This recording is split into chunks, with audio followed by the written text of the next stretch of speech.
Hello' friends, আমাৰ চেনেললৈ আপোনালোক সকলোকে স্বাগতম জনাইছোঁ। আজি মই আপোনালোকৰ লগত শ্বেয়াৰ কৰিব লৈছোঁ আন এটি ইজি আৰু টেষ্টি ইভিনিং স্নেক ৰেচিপি। এইটো হৈছে চিৰাৰ কাটলেট। বনাবলৈ একেবাৰে সহজ। আশা কৰোঁ আপোনালোকে ৰেচিপিটো চাই ভাল পাব আৰু যদি ভাল পায় শেষত কেনেকুৱা লাগিলে জনাবলৈ নাপাহৰিব। ল'ৰা ছোৱালীয়ে খাই খুব ভাল পাব।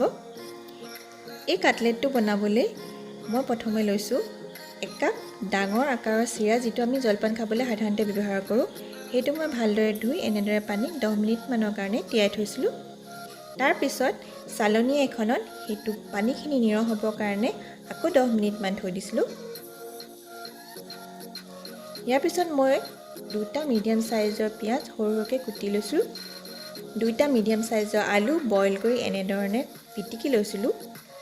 আৰু এটা জলকীয়া আৰু অকণমান মান ধনিয়া। আজি মোৰ ওচৰত ধনিয়া ইমানেই আছিল, সেইকাৰণে মই ইমানখিনিয়ে দিলোঁ। এতিয়া এটা মিক্সিং বাউলত চিৰাখিনি উলিয়াই লৈছোঁ। চিৰাখিনি ভালদৰে কোমল হৈ গৈছে, চাওকচোন। এয়া ভালদৰে কোমল হৈ গৈছে। ইয়াতে মই এতিয়া আলুখিনি দিছোঁ।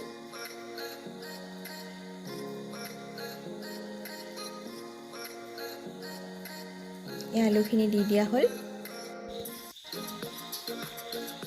এয়া মই জলকীয়াখিনি দি দিলোঁ, পিঁয়াজখিনিও দি দিলোঁ।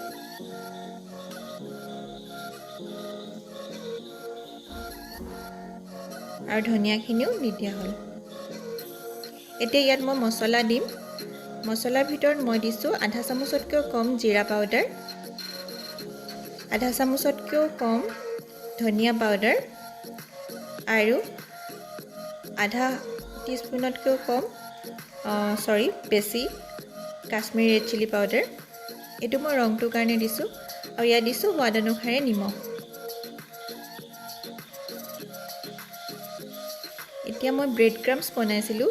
ইয়াৰ ডাঙৰ চামুচেৰে 2 চামুচ দি দিলোঁ। ব্ৰেড ক্ৰাম্পছ দিলে টিকিটো বা কাটলেটটো খাবলৈ মচমচীয়া হয়। এতিয়া গোটেইখিনি ভালদৰে এনেদৰে হাতেৰে সানি ল'ব লাগিব।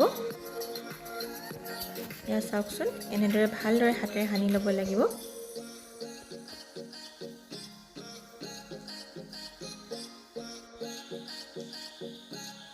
এতিয়া ইয়াত অৰিগেনো অলপ দি দিছোঁ।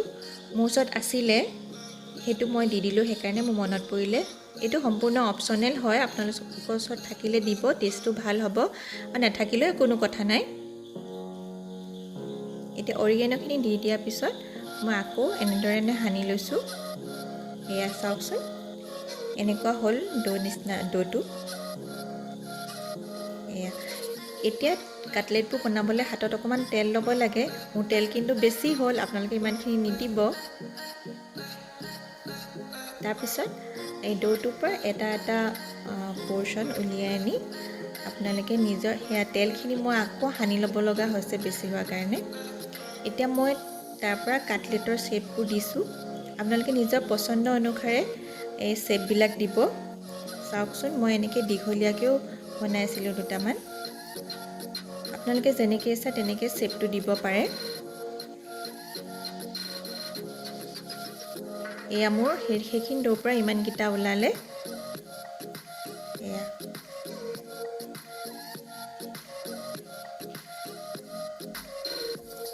এতিয়া এইখিনি ফ্ৰাই কৰিব লাগিব। সেইটো কাৰণে মই এখন ফ্ৰাই পেন এখন গেছত পাতি লৈছোঁ। এখন পেনখন গৰম হোৱাৰ পিছত ইয়াত অলপমান ৰিফাইন তেল দি দিছোঁ।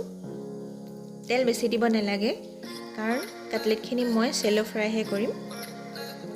এয়া তেলখিনি ভালদৰে এনেধৰণে ঘূৰাই ল'লোঁ। এতিয়া তেলখিনি অলপ গৰম হ'ল, অলপ গৰম হৈ গ'ল আৰু মই চাই ল'লোঁ। তাৰপিছত লাহে লাহে কাটলেটবোৰ তেলত এটা এটাকৈ দি দিছোঁ।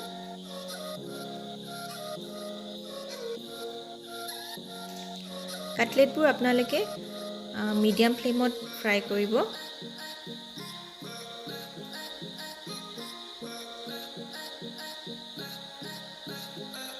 এয়া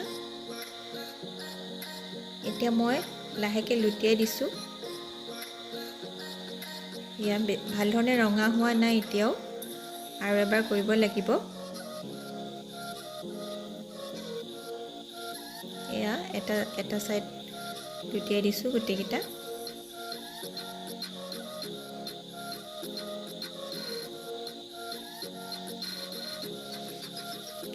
এতিয়া মই আকৌ এবাৰ লুটিয়াই দিলোঁ। এতিয়া ধুনীয়া ৰংটো আহি গ'ল। এতিয়া দেখিছেনে? এতিয়া ধুনীয়া এটা সাইড ধুনীয়াকৈ সিজিলে। এতিয়া আৰু অকণমান 2 মিনিটমান কৰিলে হৈ যাব। এয়া আটাইকেইটা মোৰ ৰেডি হৈ গ'ল। এয়া ফাৰ্ষ্ট বেটছটো হৈ গ'ল। এয়া চাওকচোন, ভাল লাগিছেনে? এতিয়া মই ছেকেণ্ড বেটছটো দি দিছোঁ। এয়া ৰেডি হৈ গ'ল আমাৰ কাটলেট। এয়া এনেধৰণে পৰিৱেশন কৰিলোঁ। ভিডিঅ'টো শেষলৈকে চোৱাৰ কাৰণে ধন্যবাদ। Thank U.